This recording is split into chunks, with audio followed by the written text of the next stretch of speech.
firmó la licencia. Teníamos ya todo el contrato y todo listo, pero tardaron como 6 meses más en intentar cambiar la licencia del documental y al final le dijimos que no, que si se había firmado Creative Commons Non-Commercial Attribute, que ellos, nos daba igual lo que tardaran en firmar, pero que esto tenía que ser así porque se había firmado así en un principio y si no, no podía salir el documental. Entonces, esa fue desde el 31 de julio del año pasado, que salió el tráiler, tardaron 6 meses en firmar y no lo pudimos sacar en internet antes por la licencia. Problemas de que no puedes sacar un documental colgado en internet sin saber exactamente qué licencia tiene, porque había problemas con los subtítulos si no, y ese tipo de cosas. Entonces, de todas maneras, el proyecto de los subtítulos para el documental se hizo libre también. Se hizo una llamada desde el blog de Arduino y toda la gente empezó a mandarnos emails y hay como unos 30 o 40 pistas de subtítulos que en la ISO de DVD que saldrá la semana que viene o la siguiente, de descarga para todo el mundo, están ya en 2 seleccionables y los colgaremos en la web para que el que quiera hacer una traducción pueda hacerlo. O sea que esa es la cosa. Esto lo hagamos.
Arduino started as a project that we did at the Interaction Design Institute Ivrea back in 2005, but it has some roots in previous projects that we worked on because we wanted to make a tool for our student that was more modern than what was available on the market at the moment, especially because the tool that everybody was using, this thing called the Basic Stamp, in Italy was costing at the time about 76 euros, that's like $100. So it was very expensive for the students. They wouldn't do too much work because they didn't want to spend money on buying many boards that expensive. So what happened, we started to look at possible alternatives, and also we were working on a processing language, because Casey Rees, one of the founders, was one of the teachers in Ivrea. So we thought, why don't we try to figure out how to make processing for the hardware? So we worked with the student who did a thesis on the topic, and that produced the wiring platform. And Hernando Barragan, is a Colombian student, worked on it. And then after Hernando made wiring, we started to figure out how could we make the whole platform even simpler, even cheaper, even easier to use. And then we started to essentially re-implement the whole thing as an open source project. We wanted it to be open source so that everybody could kind of help and contribute. Then we had another issue that there were a lot of discussion about the school closing. So we decided, okay, let's try to make this platform and open it up as much as possible. Entonces pasamos de discutir lo que nos gustaría tener a discutir cómo hacerlo. Y en el momento que empezamos a discutir cómo hacerlo, Máximo había hecho algunos experimentos con una tecnología, yo había hecho experimentos con una tecnología diferente, discutimos sobre qué era lo mejor y decidí, por mi parte, probar la tecnología que tenía Máximo, porque era mejor desde un punto de vista de la compatibilidad con diferentes sistemas operativos. Revisé el hardware, encontré un par de bugs, lo arreglamos y bueno, ya nos pusimos a hacer placas. Es decir, el proceso desde el momento que empezamos a trabajar en serio a tener una placa fue un proceso de 2 días y el resto fue ya software. While I was kind of in the middle of this, I met with David Quartielles, who started to sort of help me in the project and became a major contributor, and then together we kind of made the first Arduino hardware. Then we had David Mellis joining as a student to write the software. Then Tom came in as an advisor, and finally then Gianluca came in as the person who was able to manufacture the board itself. So that's how the team kind of formed, by adding people by the skills.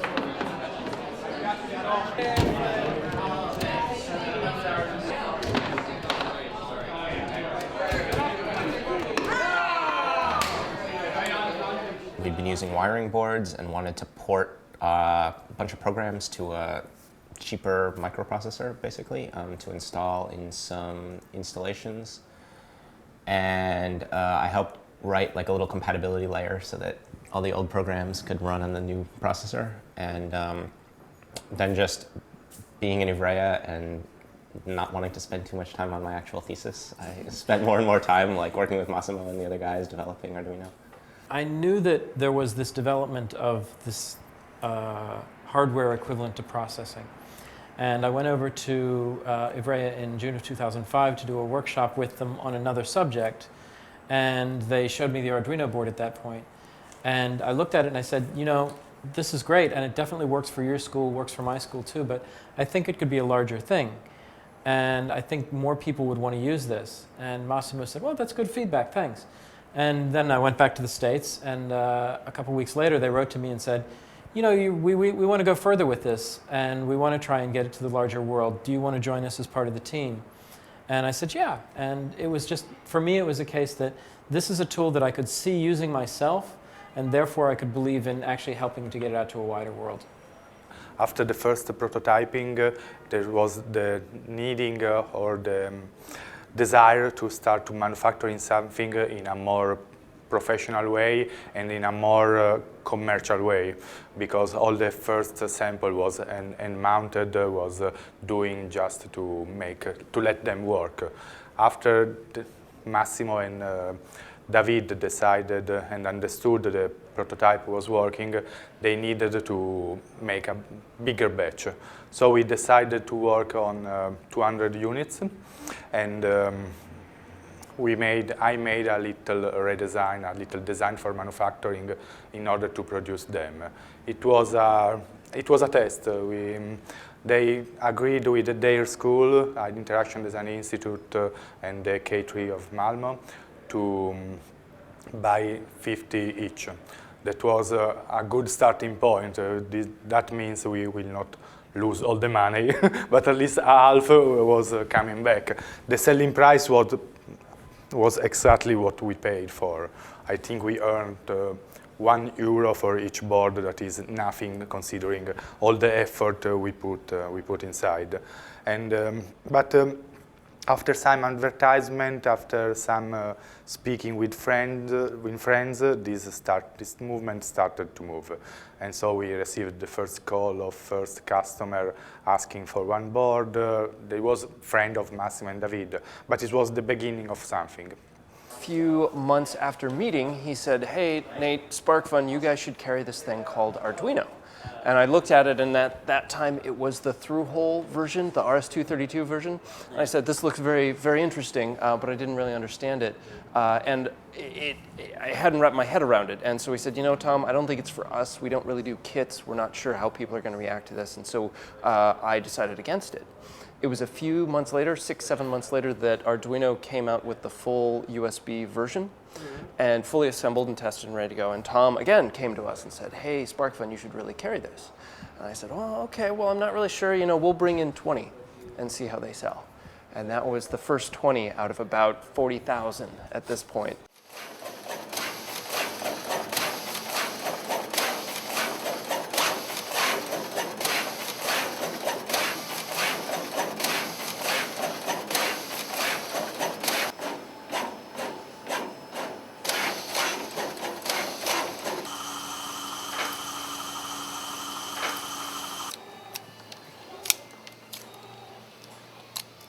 La primera vez que escuchamos oír hablar de Arduino fue a David Cuartielles en una actividad que se llamaba los Jueves de Media Lab, que fue, de hecho fue la primera sesión de esa actividad que seguimos haciendo.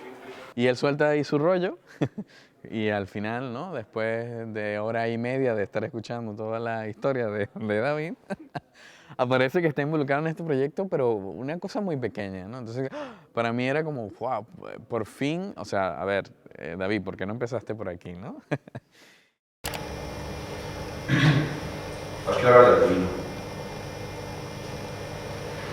Arduino es el último proyecto que lo terminé la semana pasada con el director técnico de este servicio. Le dije, ¿no crees que sería bueno que hiciéramos algo que pudiéramos ofrecer gratis? Dice, gratis. Digo, sí.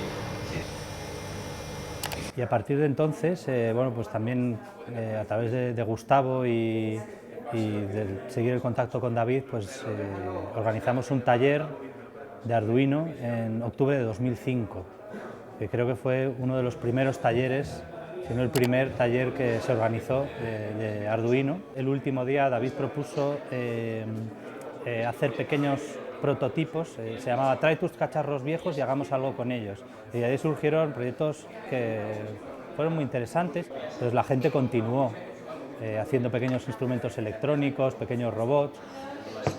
Ahora ya está arreglado. Well, let's see. At the time, I was senior editor at Make. Make was only a couple years old, and I had heard about this Arduino project, and I saw it online, and I said, wow, a lot of people are starting to talk about this. I should check it out. And I got one of the boards, and I said, wow, this is fantastic. Beginners are going to love this. It runs on Mac, it runs on PC, it runs on Linux. This is exactly what everyone wants. At the time, a lot of people were using basic stamps, they were using all sorts of microcontrollers, and I come from using design tools like Flash and processing, and I'm like, oh, this is perfect. Exactly what I think everyone's going to want. And this was in the beginning of when Make was starting to have a store. And so it took a little while, and there, it's very hard to do international money transfers. Basically, we started selling Arduinos and Make right away. And then later on, when I started working with Limor, who's part of Adafruit, she's the founder, we also said right away, this is a fantastic tool for getting people doing the things that they want to do with electronics, not necessarily learning everything first, but getting the application done. Like I want my dress to blink. Very hard to do if you just wanted to learn electronics. With an Arduino, you can get that done in a few minutes.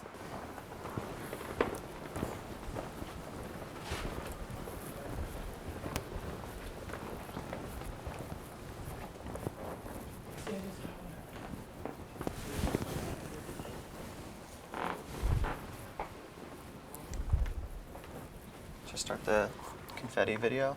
Yeah. Maybe. So this is sort of our demo bay where we have a number of our projects set up. And this was a project we did for a single night event that used Arduino as sensors. And we have it set up here.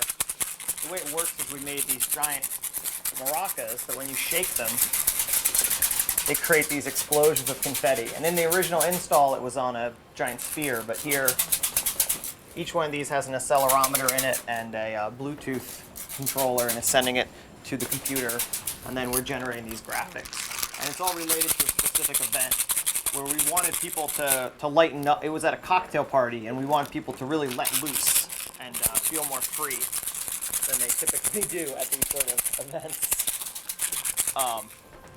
And maybe we should show you quickly the Luminode project over here. This was a project we did early on in the lab, thinking about network lighting. And the way it works is there's sort of a family of lights, and the main light here, you pick it up and you can sort of tune a color by twisting it. It'll set the color, and then these others are the sort of the children. As you sort of play with them, they'll all start to come into sync. So we're really interested in these social relationships that people create through technology. So in this case, it was sort of syncing a number of people up who are all using the same thing. And then we sort of extended it out to use architectural scale lighting and off-the-shelf lighting equipment. The very first thing I tried to do with an Arduino was run a 3D printer on an Arduino, which I probably should have started out with something simpler because it was really difficult. And I didn't know anything about electronics. It was just like stumbling blindly and trying to get it to work. But eventually I got it to work, and now we sell these MakerBot 3D printers, which actually run on, there's multiple Arduinos in the machine. So this is a 3D printer, and what that means is it takes a 3D model from, you can download one from the internet or design it yourself, or scan in a 3D model of an object, and then it prints with plastic. So this right here is a filament. And so what happens is this plastic gets slowly pulled down into the extruder head here. And when it's done, you'll get a real object that is exactly what you wanted. So you have a digital file that you give it, and you basically say, make me one of these. And so you hit print, and then this machine will make it for you. So it'll make 1 or 100 or 1,000 of them if you want. And which is great because there's all sorts of cool open source things that this will make for you. So you don't need to have a laser cutter or a PCB fabrication thing to really participate in open source hardware. You can just design something, this will sit on your desk and print you out stuff.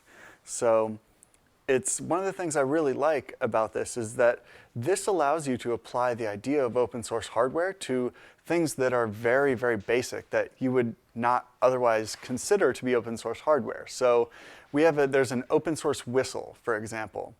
There's an open source bottle opener. Over here on the wall, we have, right here, there's an open source coat hook.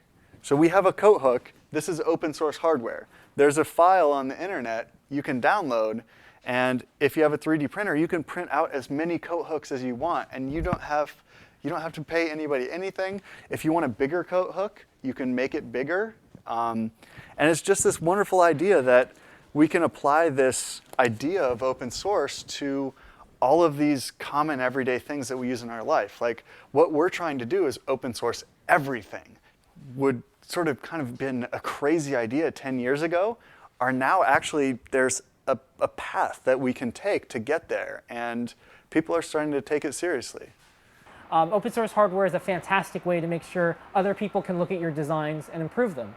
Open source hardware is a fantastic way so you don't have to answer emails, people asking can they necessarily use something. You've put the license out there. You've said open source hardware for us means you could take our stuff, you could do whatever you want with it. You just have to do the same thing we did. Release it back, allow other people to do whatever they want with, and they can sell it as long as all the attribution, all the credits, all the things that you've requested are respected. And so far it's worked out great. If you look at Linux, it's a perfect example. If you look at Apache, all these things that run the web, it's all open source. If you had to pay someone or talk to someone or license something every time you wanted to put up a website, we wouldn't have the fantastic world of information sharing we do.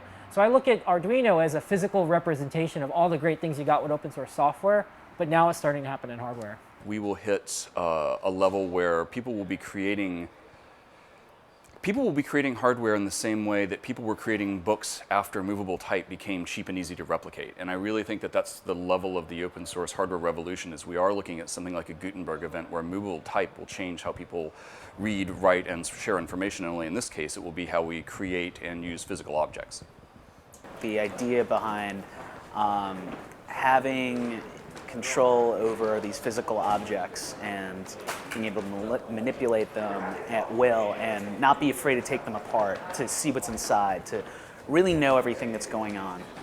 That's something really behind the open source hardware for me, and something I'm really passionate about. Of course, open source means that you're making it for the community at large, based on work that other people have done. So it's kind of like I'm taking one step up a ladder, and then I'm helping other people go further up the ladder.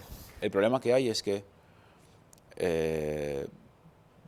por culpa de la estandarización y por culpa del sistema de patentes se cerraba la posibilidad para mucha gente de aprender cómo funcionaban las cosas.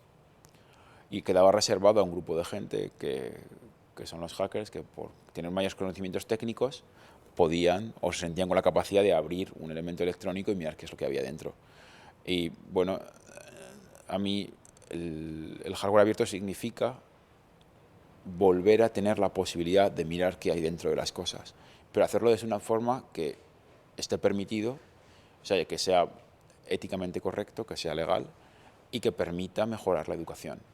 Entonces, para mí el hardware abierto realmente es un sistema que permite a la gente educarse en cómo funcionan las cosas, cuando vivimos en un mundo en el que hay más ordenadores que personas. Entonces, tenemos que comprender cómo funcionan las cosas, ya no para poder repararlas, sino sencillamente para comprender cómo funciona nuestra vida. Y yo creo que es una necesidad, ¿no? At the beginning,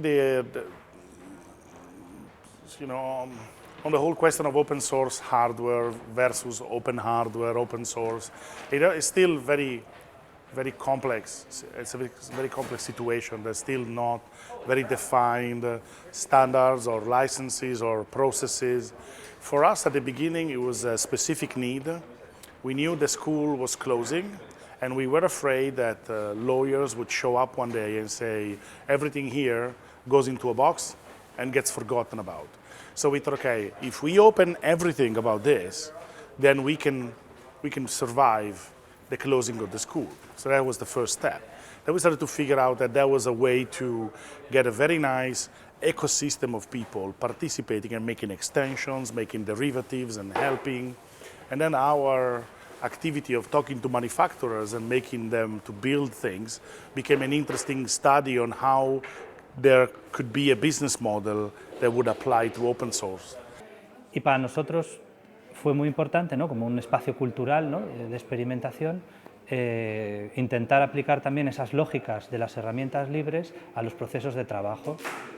Y eso fue también la idea de Interactivo. Es un espacio donde la gente pudiera desarrollar sus propios proyectos, pero que también hubiera gente que se pudiera involucrar como colaborador, porque el proceso es abierto a la participación de cualquiera. Entonces, para nosotros es ahí siempre, no sé, como una relación muy estrecha y una sensación de que siempre tratamos de inspirarnos en algo tan sorprendente, ¿no? Como todos los procesos del software libre, y en este caso, que no habíamos oído nunca hablar, ¿no? De que hubiera también hardware libre, ¿no?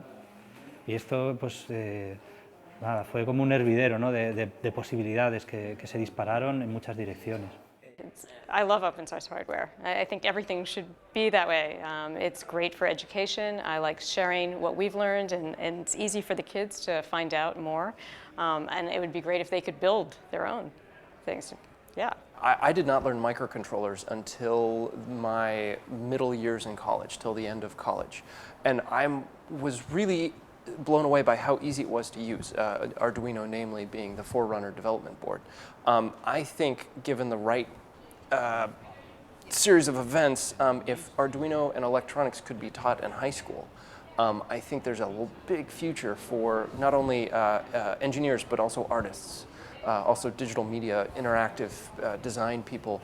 If they can learn that in high school, imagine how much more they can do later in life.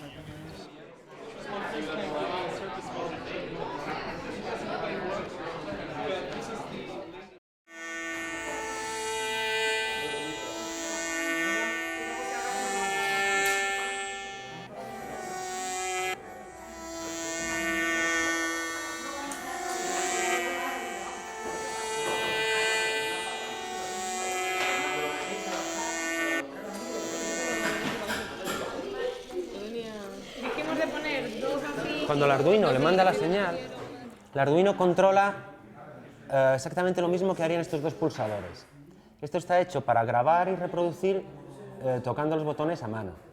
Pero si le colocas unos optoacopladores, estos dos de aquí, desde la controladora, puedes puentear el pulsador y activar el pulsador con una señal eléctrica que salga de la controladora, desde la programación.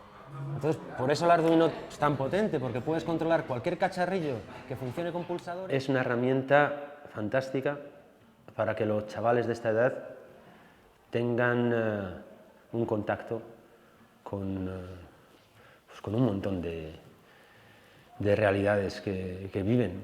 O sea, primero para que aprendan que hay otro lado, aparte del lado de consumidor y de usar el mando a distancia con los electrodomésticos, que hay una forma de conocerlos por dentro y de tener el control otra vez, ¿no? Porque estos chicos ahora mismo todos tienen un montón de cacharrería que apenas saben cómo funciona. Con el Arduino puedes destripar un poquito cómo funcionan las cosas y por lo menos mostrar algunos esquemas que a ellos les permitan tener una cierta visión del mundo tecnológico que va a haber alrededor. Y luego es muy divertida y sirve para enseñar electrónica, sirve para enseñar a pensar, sirve para enseñar a tener proyectos a medio plazo y trabajar en equipo, para participar en una comunidad, documentarse. The potential for students when they're just learning how to use the computer to learn how to make things with computers, to me that's powerful, and what that would actually mean long term for students with only $50 to be able to plug something into their computer and make something with it over and over and over again and iterate it and share it, and the type of creative community that can engender in young people, to me, I think that's going to change everything, and really excited to see what happens as it develops.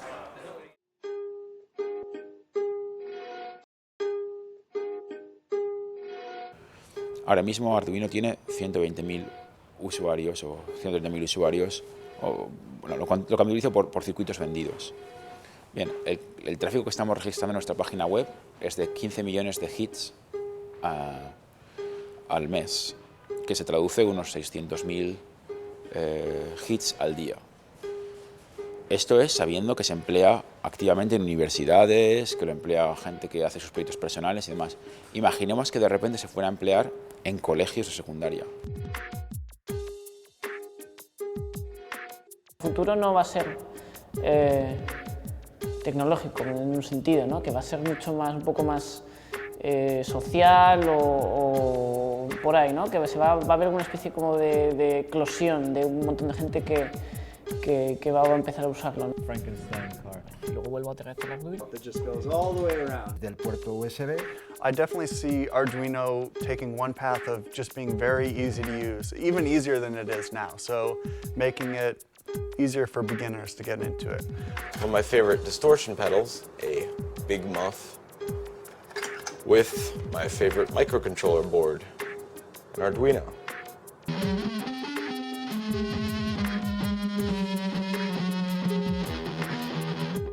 Se multiplicaría la base de usuarios por 10 o por 20.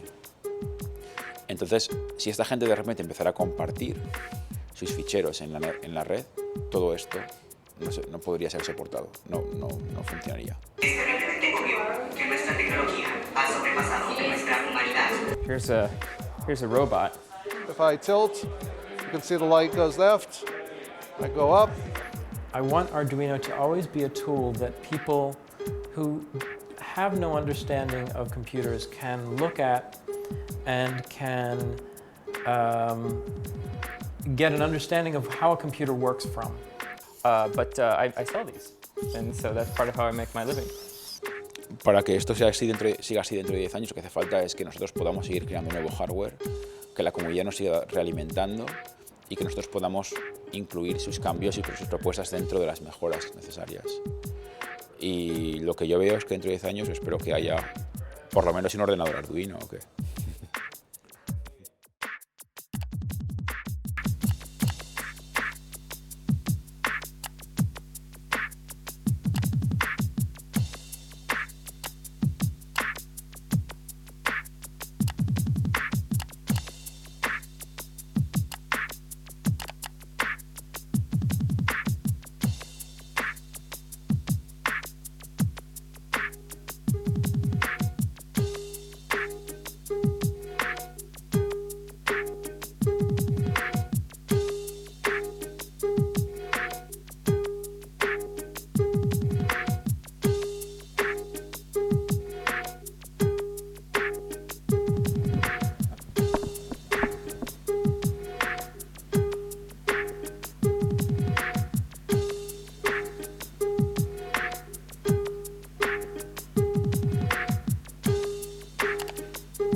preguntas.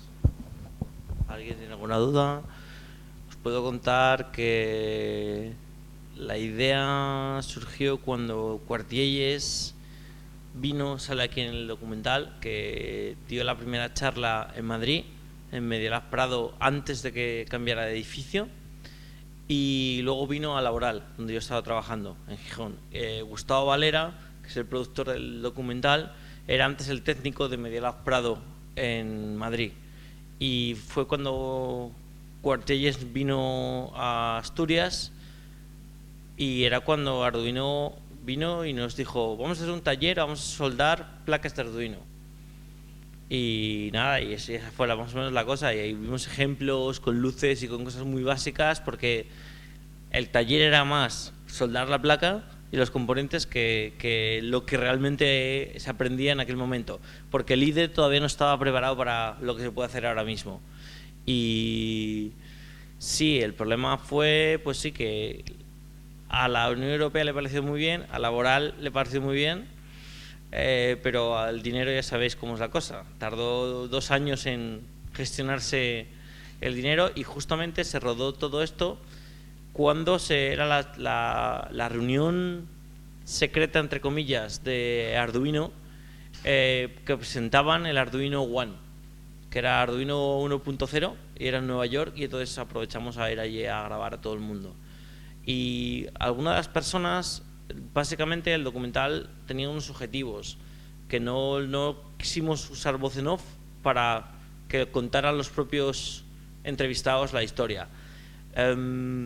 En cuanto salga la imagen en DVD, colgaremos el resto de las entrevistas con la misma licencia, para que podáis ver pues lo que cuentan el resto de la gente, y bajároslo lo que cuentan el resto de los del equipo de Arduino, y lo que cuenta también pues la gente de educación, porque el problema es que al final todos te cuentan más o menos lo mismo, con matices, pero nos pareció interesante poner todo, como todo era con licencia Creative Commons, pues ponerlo todo en internet, para que el que quiera ver lo que dice Cuartielles en todas las preguntas, lo que dice Massimo Bansi, pueda ir ahí y bajárselo. Entonces estamos ahí gestionando con Archive.org o con Vimeo que nos permitan enlazarlo para que la gente lo pueda ver relativamente sencillamente. Y ahora estamos trabajando en un documental de processing para el próximo año. Entonces con la misma licencia, con todo la misma cosa, y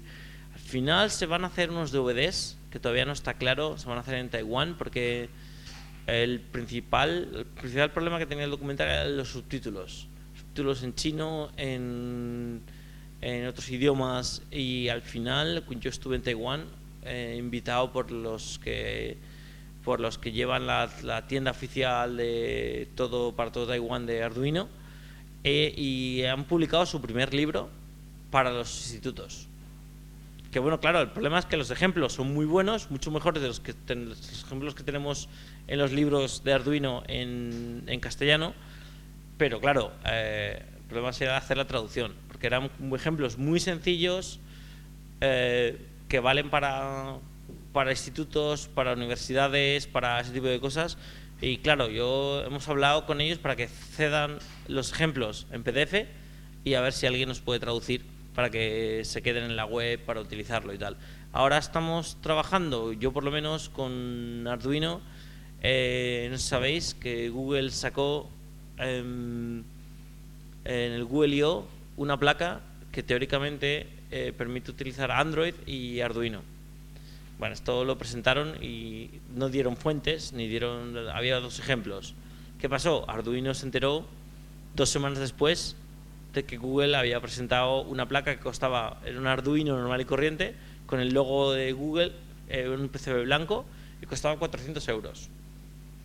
Se compraba de Japón y costaba 400 euros. 200 no sé qué una placa, 200 no sé cuánto el otro. Como unos 400 salía puesta aquí en España. Claro, esto era un problema, porque si les hubieran dicho, Arduino hubiera tenido preparado un Arduino Mega listo para ponerle ADKs dentro. Bueno, pues esto Google no avisó, lo hizo de facto. Tampoco dio opción de que una tercera empresa realizara unas placas compatibles con su... Esto tampoco liberó las librerías ni los ejemplos, y al final Arduino sacó el Arduino Mega ADK, que es el que yo estoy trabajando en él. El problema que tiene esto es que si tienes un teléfono Android muy nuevo, funciona.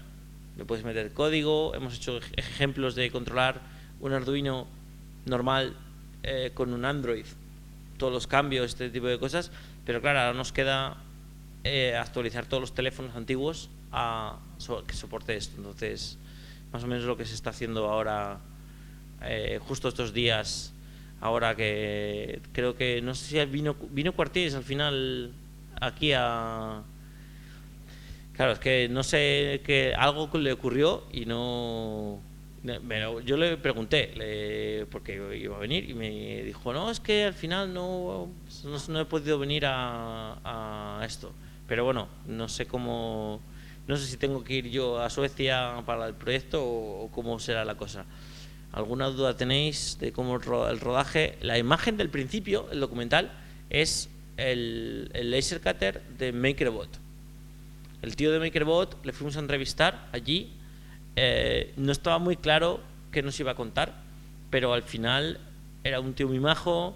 Nos enseñó New York Resistor, que tienen como un edificio entero, se cambiaron un edificio y MakerBot está en los bajos del edificio, y el segundo, tercero y cuarto son un espacio hacker donde hacen cosas con Arduino y estas cosas. Entonces vimos la máquina, bueno, máquina de esas de $30.000, de estas grandes, y fue cuando le dijimos, oye, ¿podríamos cortar las letras del documental? Y dijo, sí, y ahí tenéis la imagen. El problema era lo de grabar mientras estaba cortando la máquina, pero bueno, y la música, la música era de un grupo que era con licencia abierta. Les mandamos un email y están súper contentos de que hubiéramos usado su música en el documental. Y bueno, o sea que no sé, ¿alguna duda tenéis por ahí? ¿Quiera que pregunte?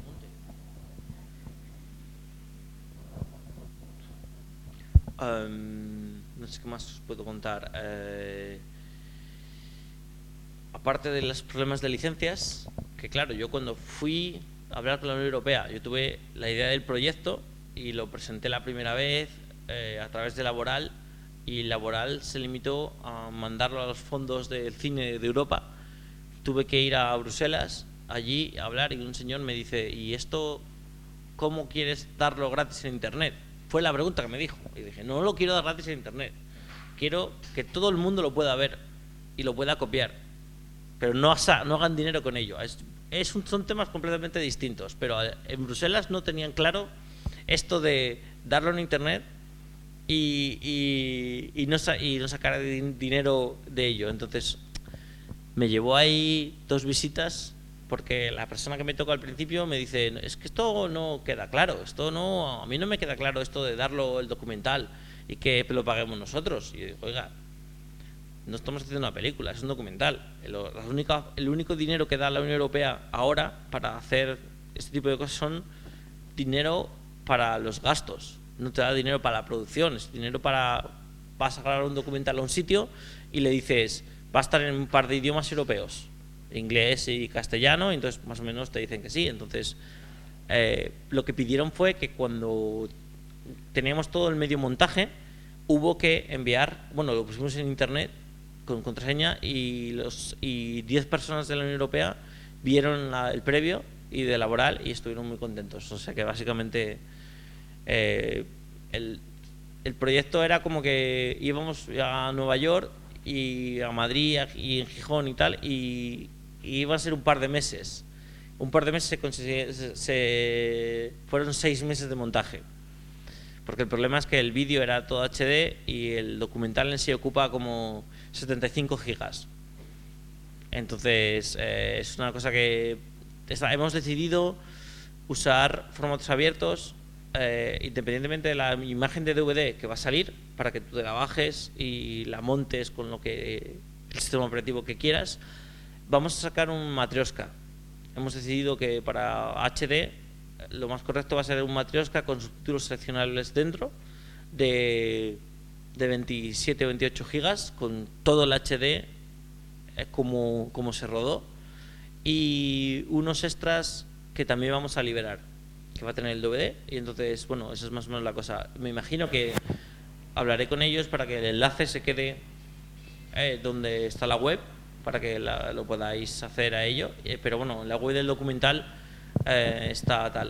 La cosa fue que desde que salió el tráiler hasta que salió el documental hubo 4 millones de hits los primeros 30 días. Entonces, luego el documental pues no ha habido mucho problema. Los de Vimeo nos llamaron por teléfono diciendo que había ahí problemas de ancho de banda y nos pidieron que desactiváramos el documental unos días porque estaba tirando varios servidores, sobre todo la versión en inglés, y bueno, no sé, que no hubo mucho problema. No sé qué más queréis que os cuente.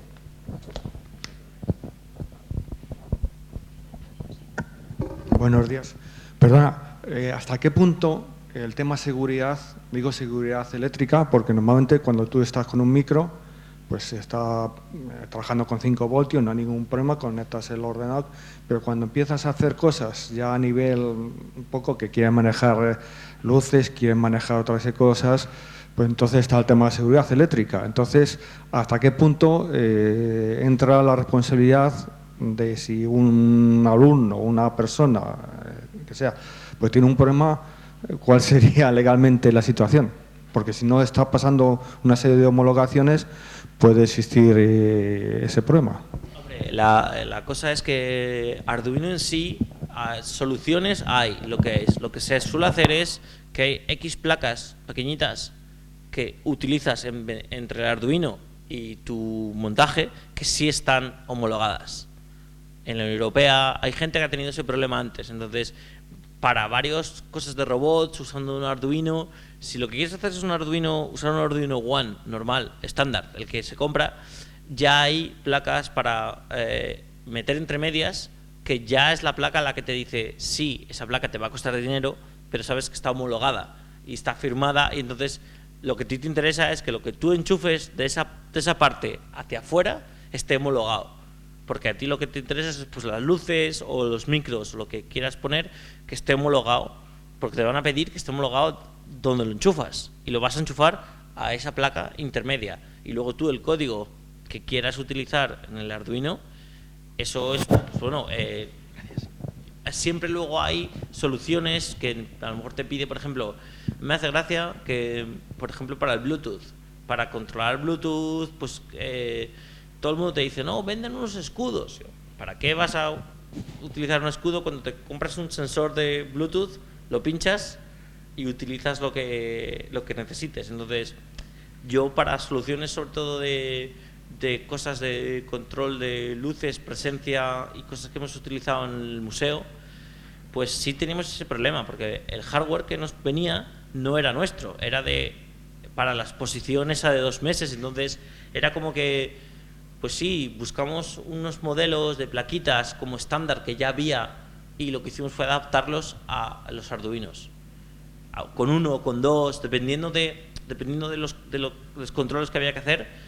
Utilizamos incluso 2 Arduinos, porque la placa era como la estándar, incluso era como cuando encargamos cosas de luces o cosas de presencia, que según la gente caminara por un sitio de la exposición u otro, había luces que se encendían o ruidos que sonaban en varios sitios, y el problema fue eso, que pues le dijimos, mira, necesitamos esta placa porque para que nos aseguraran tenía que tener ese sistema. Pues eso normalmente la gente que te alquila o que te tal, ya sabe X modelos y suelen ir pin tras pin, no es un tema excesivamente complicado. Nos llevó una tarde.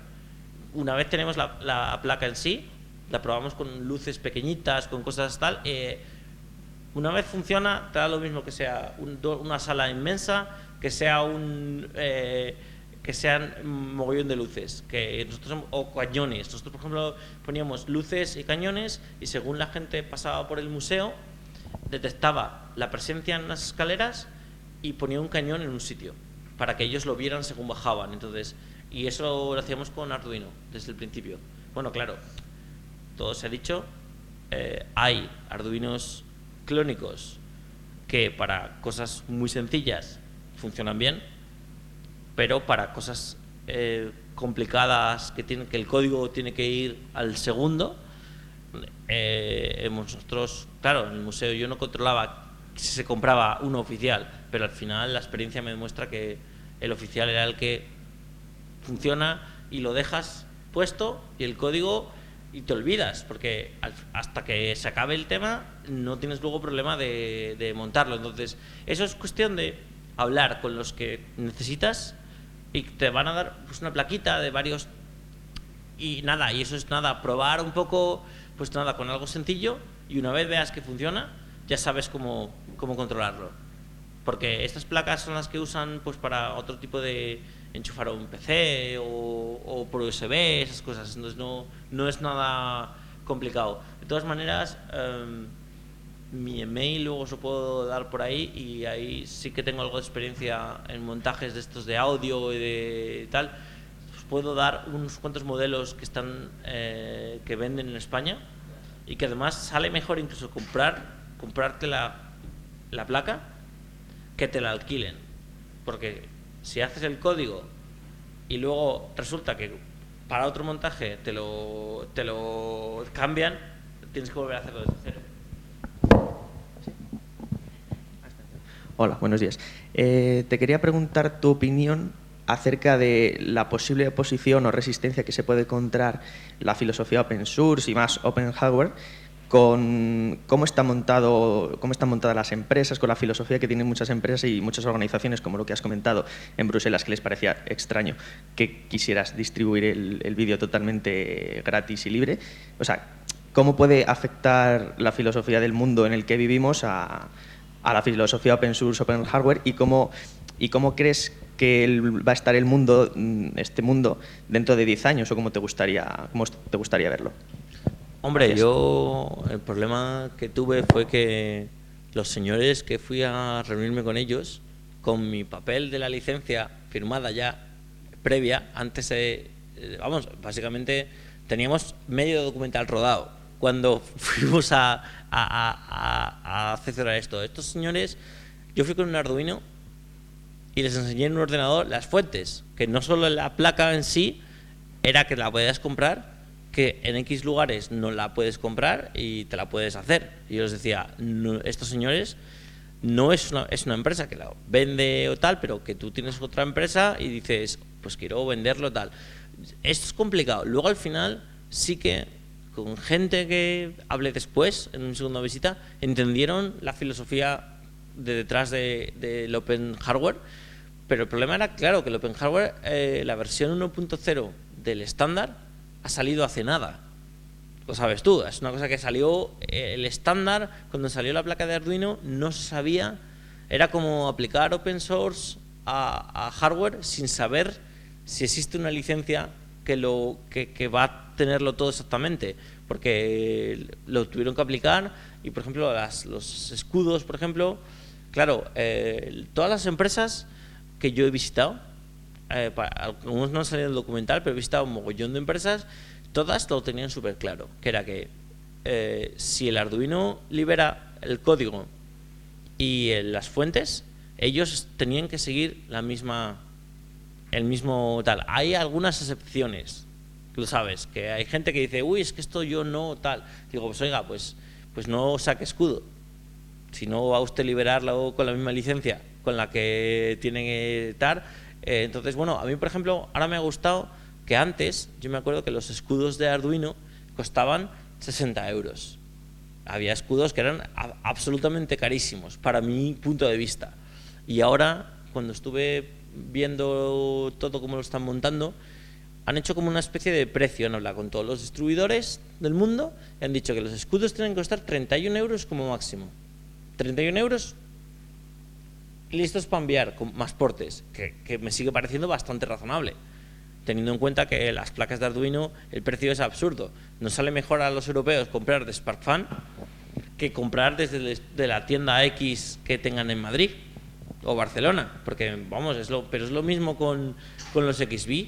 Los XB los hacen el código aquí, pero sale más barato comprarlo fuera.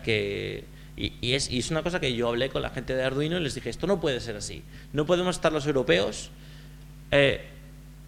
pendientes de lo que pasa en Estados Unidos, el stock que tienen allí, lo que tal. Tiene que haber una manera de que los europeos podamos comprar en euros y no nos sintamos robados.